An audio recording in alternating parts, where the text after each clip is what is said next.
우리 오늘 성경 말씀 고린도전서 8장에서 계속해서 봅니다.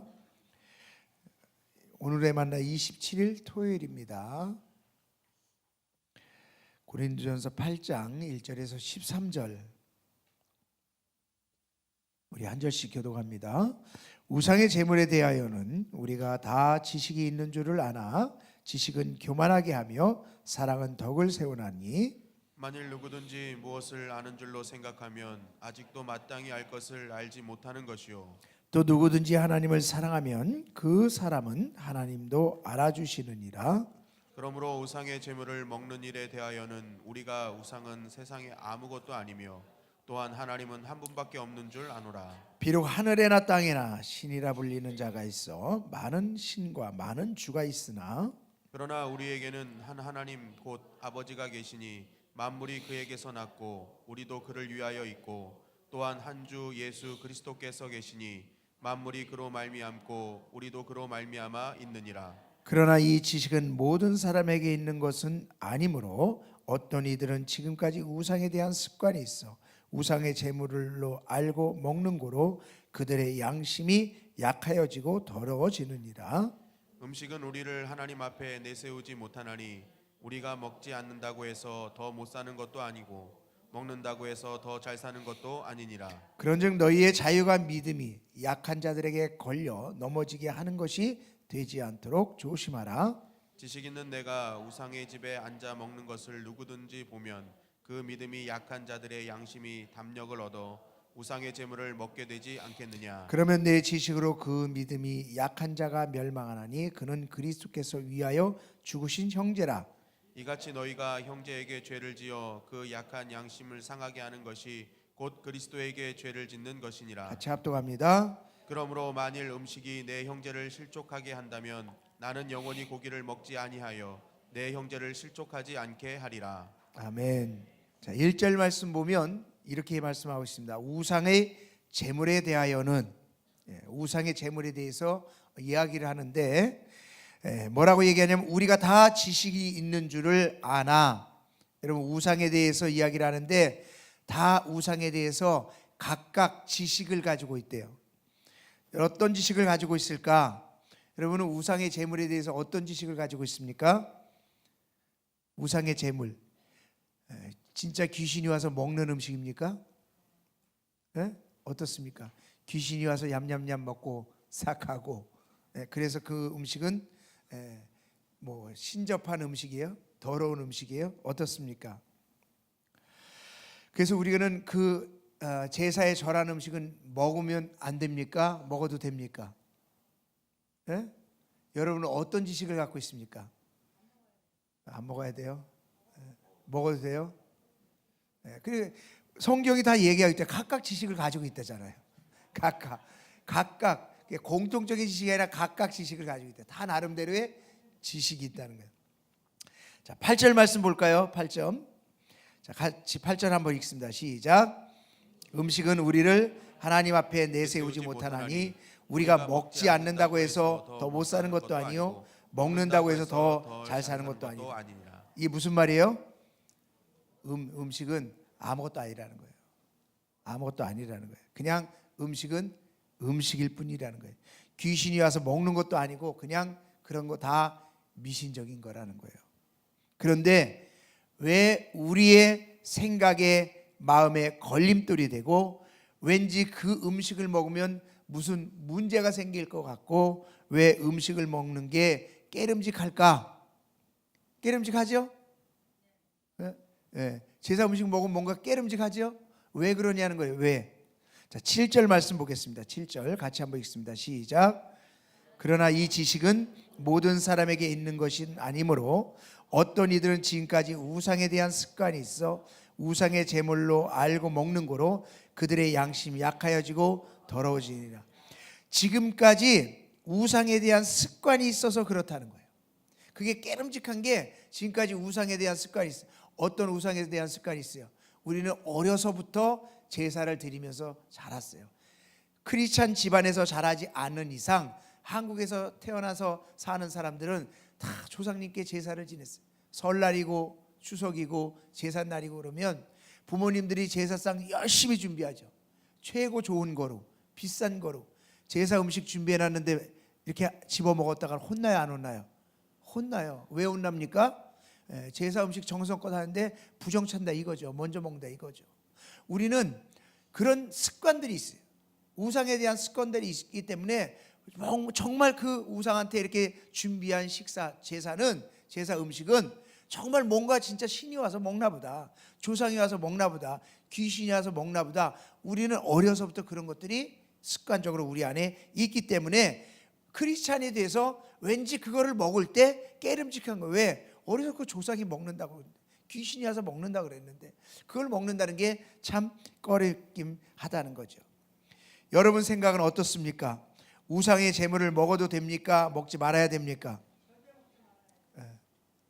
다 각자의 생각이 있는 거예요. 왜 먹지 말아야 되는 결론은 나중에 나요. 이런 똑같은 생각이 고린도 교회도 있었어요. 왜냐하면 고린도 교회도 우상 숭배가 엄청 심각했고 거기에 대해 바쳤던 제물에 관해서 두 가지 반응이 있었어요. 하나는 율법적으로 지켜야 된다, 먹지 말아야 된다. 근데 또 한쪽에서는 영주주의자의 영향을 받아서 자유적으로 먹어야 된다. 그거 우리 영혼에 아무 해를 주지 않는다. 그 음식은 음식일 뿐이다. 육의 것은 육의 뿐이다. 육은 더러워져도 상관없다. 그냥 편하게 먹고 살자. 두 부류가 쟁쟁하게 있는 거예요. 결국 각자 자신들의 영적 지식을 내세우겠죠. 내 영적 지식으로는 안 돼, 내 영적 지식으로는 괜찮아, 이런 것이 고린도 교회 안에서도 막 싸우고 있었어요. 그런데 성숙한 사람들에게는 이게 문제가 되지 않았어요. 신앙에 성숙한 사람들에게는 그 어떤 것도 자신의 신앙을 흔들지 않아요. 음식을 먹든 먹지 않던 그것이 아무 영향을 주지 않아요. 왜? 그게 신앙에 영향을 미치는 것은 아니기 때문에. 그런데 문제는 뭐냐 하면 어떤 이들은 우상의 제물을 먹을 때 마음에 양심이 걸려. 이거는 먹으면 안 되는 것인데, 그런 사람들이 있다는 거예요.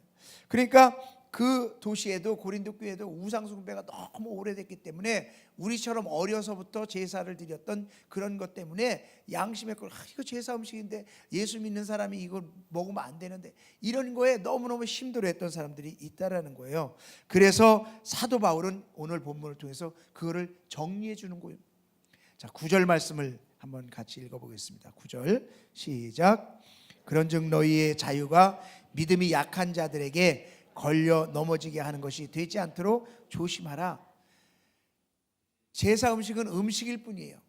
그게 뭐 먹는다고 뭐 뭔가 문제가 생기는 것도 하고, 안 먹는다고 해서 뭐 인생이 잘 풀리고 이런 거 아니라고 분명히 성경은 이야기를 했습니다, 앞에. 그런데 문제는 뭐냐면 믿음이 약한 자들이 볼 때에 그것이 걸려 넘어지는 것이 되면 안 된다라는. 먹을 수는 있지만 그 먹는 것이 믿음이 약한 자들이 보고 저거 우상하게 절한 건데 저 음식을 먹으면 어떻게 하고 마음에 힘들어하는 그런 믿음이 약한 자들이 있어서 그것이 걸림돌이 돼서 넘어진다고 한다면 먹지 말라는 거예요. 왜냐하면 믿음이 약한 사람들은 그런 신앙의 정리가 되어 있지 않거든요. 그리고 신앙에 그렇게 강하게 되어 있지 않거든요. 그래서 사도 바울은 13절에 이런 결론을 내립니다. 13절 말씀 보면 만일 음식이 내 형제를 실족하게 한다면 나는 영원히 고기를 먹지 아니하리. 그래서 내 형제를 실족하지 않게 하리라. 고기 먹을 수 있다는 거예요. 사도 바울도 고기 먹어야 심나지 않겠어요? 그 먼 여정을 해야 되는데. 근데 내 형제가 이거 내가 고기 먹는 것 때문에 믿음이 약해서 어떻게 저거 우상한테 절한 건데 라고 생각되어져서 혹시라도 그렇게 생각되어지는 사람이 있어서 실족한다면 난 영원히 먹지 않겠다는 거예요. 영원히 먹지 않대. 여러분, 우리가요 모든 거 다 할 수 있습니다. 그리스도 안에서는요 모든 거 다 할 수 있습니다. 그렇게 따지면 지금 유대인들은 구약에서 먹지 말라고 하는 음식 안 먹어요. 돼지고기 안 먹고 랍스터 안 먹고 게 안 먹습니다. 우리가 제일 좋아하고 비싸고 맛있어 하는 것만 안 먹어요. 제가 동부에 있을 때 그 이스라엘에서 10년 동안 고고학을 공부한 친구가 있었어요. 동부에 왔을 때 랍스터를 사줬거든요. 근데 그 친구는 처음 먹어보는 거예요. 평생에 랍스터를. 그걸 먹어보더니 뭐라고 얘기했는지, 야, 이 맛있는 걸 왜 안 먹는지 모르겠네. 그럼 우린 비싸서 못 먹죠. 그 사람들이 있어도 안 먹어요. 오늘날 우리는 다 먹습니다. 구약에 먹지 말라고 한 것도 다 먹어요. 자유롭게. 우리는 다 먹을 수 있어요. 그러나 다 먹을 수 있다고 해서 다 하면 안 되는 거예요. 신앙생활도 마찬가지야. 우리가 다 할 수 있습니다. 근데 다 해서 안 되는 것이 있는 거예요. 다 할 수 있다고 해서 그냥 모든 것이 다 가능한 것이 아니라 해서는 안 되는 것이 있는데, 그것이 바로 뭐냐면 믿음에 실족시키는 사람이 있다고 한다면 내가 하면 안 돼. 그래서 오늘 1절은 뭐라고 얘기합니까? 우상의 제물에 대해서는 우리가 다 지식이 각각 있지만 사랑의 덕을 세우는 것이 중요하다. 모든 지식에 가장 우선이 돼야 되는 것이 뭔지 아십니까? 덕이라는 거예요. 먹어도 된다, 안 된다, 이게 중요한 게 아니라 그것이 먹어서 덕을 세울 수 있느냐 아니면 안 먹어서 덕을 세울 수 있느냐, 덕을 세우는 것이 더 중요한 것이다. 이게 덕이 안 되면 할 수 있지만 나는 안 한다는 거예요. 이게 덕이 되지 않기 때문에 내가 할 수 있으면 안 한다는 거예요. 여러분, 교회 안에서 신앙생활에서 가장 중요한 게 뭔지 아십니까? 덕을 세우는 거예요. 덕을 세우. 내가 하고 싶은 말이 있어요. 내가 따지고 싶은 말이 있어요. 내가 틀린 말 아니에요. 그런데 그게 덕이 되지 않으면 안 한다, 이 말이에요. 이게 신앙생활이라는 거예요. 여러분, 맞는 말과 옳은 말이 있어요. 맞는 말과 옳은 말 어떻게 틀립니까? 맞는 말과 옳은 말. 네? 맞는 말은 지식적으로 문자적으로 맞는 이야기예요. 근데 옳은 말은 지식적으로 문자적으로 뿐만 아니라 상황적으로 맞아야 되는 거예요. 예를 들면 뭐 이 예가 적당한지 모르겠어요. 생각이 안 나서 그냥 이 예를 생각해 봤는데, 집에 비싼 도자기가 있어요. 그럼 조심조심하죠. 부모님들이 애들한테 특히, 야, 이거 엄청 비싼 거야. 너 이 깨면 혼난다. 너 조심해서 다니고, 이 도자기 옆에 갈 때는 걸어서 천천히 다녀. 주위에 신신당부를 하지 않겠어요? 몇 천만 원짜리 도자기라고 한다면. 근데 어느 날 애가 그거 생각합니까? 놀다 보면 깼어요. 그랬을 때에 이 부모가, 너 이거 비싼 도자기라고 말했지? 깨면 맞는다고 했지? 그러고 막 야단을 쳐요. 맞는 말이에요? 틀린 말이에요? 맞는 말이에요. 그렇게 교육했고 그렇게 다 이야기를 해줬어요. 비싼 도자기고 깨진 것도 맞고 너 이제 혼나야 되는 것도 맞아요. 그런데 상황적으로는 어떻습니까? 그 도자기가 깨졌을 때 그 말부터 하면서 혼내는 게 맞습니까? 얘 너 안 다쳤니? 비싼 도자기지만 이 도자기보단 네가 더 나한테 소중해. 이 말이 더 옳은 말이에요. 네? 맞는 말을 하는 게 중요합니까? 옳은 말을 하는 게 중요합니까? 맞는 말을 하면 그 아이는 상처받고요, 영원히 그 도자기 보기 싫고요, 그 다음에 도자기보다 자신이 못하다고 생각해요. 우리가 맞는 말 할 수 있습니다. 틀린 거 아니에요. 그 말 한다고 누가 뭘 하지 않아요. 하지만 상황적으로 그 말이 옳은 말이 아니라면 하지 말아야 된다, 이 말이에요. 왜? 사랑의 덕을 세우는 것이 지식을 갖고 있는 것보다 더 중요하기 때문에. 여러분, 우리 신앙생활의 모든 기준은 바로 이것이라는 것이죠. 이것이 성숙한 것이에요. 내가 이 말을 하는 게 좋은지 안 하는 게 좋은지, 내가 이런 행동을 하는 게 좋은지 안 하는 게 좋은지, 내가 지식적으로 가지고 있는 것이 맞는지 안 맞는지, 이런 선악간의 그런 것을 판단하는 게 중요한 것이 아니라 정말 이것이 덕이 되는지 아닌지, 내가 이 행동을 했을 때 사람들에게 덕이 되고 정말 은혜가 되고 정말 기쁨이 되고 그런 보복이 되는 건지 아닌지, 아니면 나는 이거 맞아, 지식적으로 맞아, 성경에 아무 문제 없는데 왜 이거 가지고 뭐라고 그래? 라고 따지면서 옳고 그름을 이야기하는 것이 맞는지, 우리가 신앙생활에 어떤 게 중요한지를 우리한테 이야기해 주고 있다는 거예요. 여러분, 성경에 우리가 다 가하지만 다 가한 것은 아니에요. 그것이 사랑의 덕이 되지 않는다고 한다면, 여러분, 우리는 그리스도 안에서 자유합니다. 다 할 수 있습니다. 하지만 꼭 다 할 수 있는 것은 아니에요. 그것이 덕이 되지 않는다고 한다면, 다른 사람을 실족하게 한다면. 그래서 1절 말씀에 우리가 다 지식이 있는 줄을 아나 지식은 교만하게 하며 사랑은 덕을 세우느니라. 어떤 상황 속에서 덕을 세우는 것이 내가 아는 지식보다 우선된다는 사실을 우리가 먼저 생각하고 그 모든 것의 기준이 되는 삶을 우리가 사랑의 덕을 기준으로 삼으면 모든 것은요 다 해결됩니다.